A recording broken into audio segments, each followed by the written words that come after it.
रविंद्रपुरी जी महाराज हमारे साथ हैं। महाराज जी, आज बसंत पंचमी का स्नान है। सबसे पहले तो आप तमाम दर्शकों को, तमाम श्रद्धालुओं को क्या संदेश बहुत देंगे? बहुत आशीर्वाद साधुवाद। मैं ये कहना चाहूँगा जितने भी हमारे श्रद्धालु प्रयागराज में है, सभी जहाँ भी आपको गंगा जी की धारा दिखाई दे रही है वहाँ पे आप स्नान करें। अनावश्यक रूप से आप संगम नोस पे जाने का प्रयास ना करें।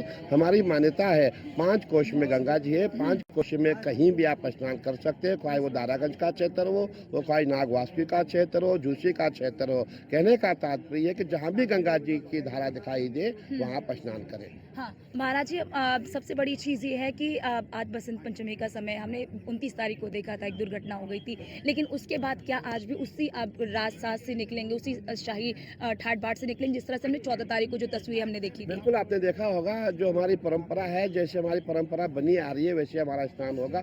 दिव्य रूप से, भव्य रूप से हम जितने भी हमारे महामंडलेश्वर सिंहासन पे जाएंगे, हमारे यहाँ रथ आदि जो भी नागा सन्यासी जितने भी जैसे जाते थे वैसे ही जाएंगे। बहुत दिव्य भव्य रूप से आज हमारा स्नान होगा। महाराज जी, हमने सुना, ये भी सुना है कि अब संख्या निर्धारित कर दी गई है उस दिन के बाद से, 29 तारीख के बाद से अब संख्या निर्धारित कर दी गई है, क्योंकि 29 तारीख को हमने देखा था कि सारे अखाड़े जो है उन्होंने सांकेतिक रूप से स्नान किया था, लेकिन उसके बाद उन्होंने स्नान किया, लेकिन उससे पहले उन्होंने सांकेतिक स्नान किया था। लेकिन आज क्या अखाड़े में जितने भी साधु संत हैं वो सभी स्नान करेंगे या फिर एक निर्धारित संख्या है? बिल्कुल, जितने भी साधु संत हैं, जितने महामंडलेश्वर हमारे भक्तगण हैं, सभी लोग हमारे साथ स्नान करेंगे। जितनी संख्या हमारे साथ है सभी स्नान करेंगे। ऐसा कुछ नहीं कि कम स्नान करेंगे, जो भी हमारे साथ आएंगे सभी स्नान करेंगे। और कब अखाड़े प्रस्थान कर जाएंगे स्नान के बिल्कुल, लिए? अभी हम जो नजदीक अखाड़ा है 4:30 बजे हम यहाँ से प्रस्थान करेंगे और घाट पे जाएंगे। घाट पे 40 मिनट हम स्नान करेंगे, 40 मिनट के पश्चात हम वहाँ से वापस आएंगे। महाराज जी, बसंत पंचमी का जो स्नान होता है वो कितना महत्वपूर्ण होता है? बहुत सारे भक्त जो है वो ये सोचते हैं, श्रद्धालु सोचते हैं कि मौनी अमावस्या और जो 14 तारीख का स्नान है वही महत्वपूर्ण होता है।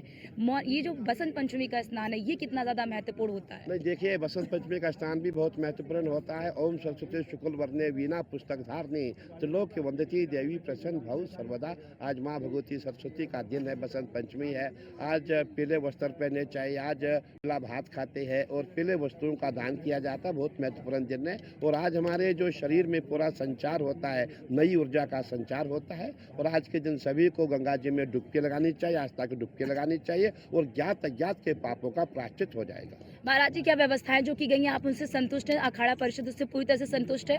बिल्कुल, हम पूरे संतुष्ट हैं। आपने देखा होगा हमारे लिए जो बैरिकेटिंग की गई है, जाल लगाया गया है और जो पट्टियां नीचे नहीं थी उनको बिछाया गया है और बहुत अच्छे रूप से व्यवस्था की गई है। तो देखिए, हमारे साथ अखाड़ा परिषद के अध्यक्ष रविंद्रपुरी जी हमारे साथ जुड़े और उन्होंने साफ तौर पर न्यूज़ 1 इंडिया से एक्सक्लूसिव बातचीत के दौरान कहा कि अखाड़ा जो है वो पूरी तरह से तैयार है और बिल्कुल उसी राजसी ठाट बाट के साथ अखाड़े जो है वो स्नान करेंगे जिस तरीके से उन्होंने 14 तारीख को स्नान किया था, क्योंकि 29 तारीख को एक दुर्घटना हो गई थी और जिससे दुखी होकर अब जो अखाड़े उन्होंने स्नान नहीं करने का निर्णय लिया था और बाद में उन्होंने सांकेतिक रूप से स्नान किया भी, उस तरीके से स्नान नहीं किया। कैमरा पर्सन अमित सानी के साथ मैं अर्चना गुप्ता, न्यूज़ 1 इंडिया, प्रयागराज। बिल्कुल, तो ये हमारी संवाददाता अर्चना बात कर रही थी अखाड़ा परिषद के अध्यक्ष रविंद्रपुरी जी से और रविंद्रपुरी जी ने आश्वासन दिया कि उतने ही राजसी अंदाज में सभी अखाड़े स्नान कर रहे हैं और वो तस्वीरें हम लगातार देख भी रहे हैं। लेकिन फिलहाल निरंजनी अखाड़े के आचार्य महामंडलेश्वर कैलासानंद जी से बात की अर्चना ने, हमारी सहयोगी ने। जरा सुनते हैं क्या कुछ कहा। न्यूज़ 1 इंडिया पर कैलाशानंद गिरी जी महाराज हमारे साथ मौजूद हैं। पहले तो बहुत स्वागत है आपका न्यूज़ 1 इंडिया पर। महाराज जी, क्योंकि देखिए आज बसंत पंचमी का स्नान है, ऐसे में अखाड़ों पर कितनी बड़ी जिम्मेदारी होती है? अर्चना, आप देख रही हो हमारे अखिल भारतीय अखाड़ा परिषद के राष्ट्रीय अध्यक्ष रविंद्रपुरी जी महाराज बिना सोए माइक लेकर के व्यवस्था में लगे हुए हैं।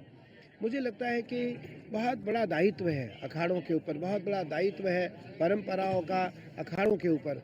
उस परंपरा का निर्वहन करने के लिए अखाड़ा निरंतर तत्पर रहता है और आज क्योंकि बहुत बड़ी जिम्मेदारियों का सामना करना पड़ता है अखाड़ों को कि हम हजारों लाखों सन्यासियों को ले जा करके सही तरीके से स्नान कराएं और हमारे देवता, हमारे निशान, हमारे आचार्य, हमारे मंडलेश्वर सबके सब हमारे स्नान करें।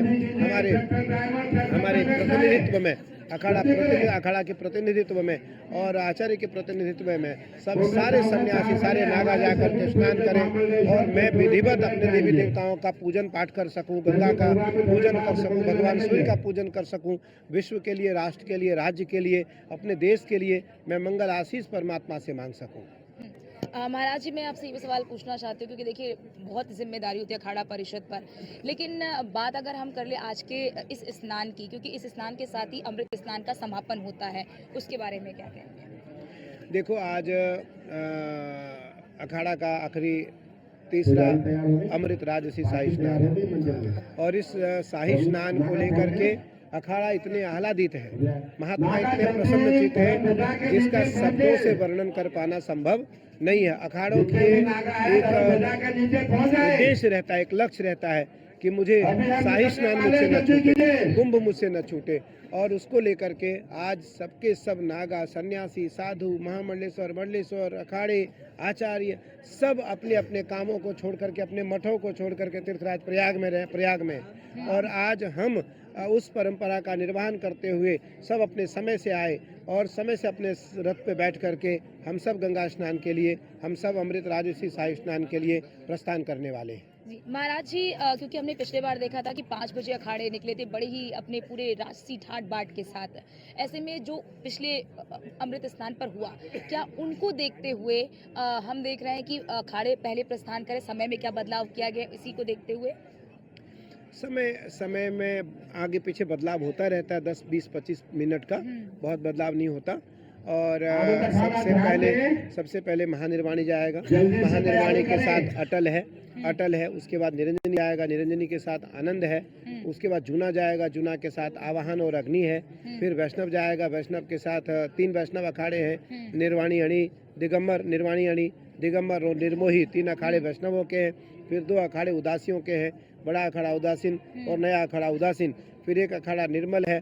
तो इस प्रकार से ब्रह्म मुहूर्त से लेकर के सायंकाल तक ये 13 अखाड़े स्नान करेंगे, ये 13 अखाड़े संगम में स्नान करेंगे। और वो आज का जो दिन है वो प्रातः काल ब्रह्म मुहूर्त से लेकर के रात्रि काल तक शाही स्नान का मुहूर्त है। इसलिए कोई भी भक्तजन, मैं आपके माध्यम से यह बताना चाहूँगा कि दुनिया के जितने भी सनातनी आज यहाँ तीर्थराज प्रयाग में आए हैं, वो किसी भी घाट पर किसी भी समय स्नान करेंगे, उनको शाही स्नान का ही लाभ मिलेगा। कैलाशानंद गिरी जी महाराज जी जुड़े और उन्होंने हमसे कई मुद्दों पर बातचीत की और बताया कि ये महाकुंभ के मायनों में महत्वपूर्ण रहा है। के साथ मैं अर्चना गुप्ता, न्यूज़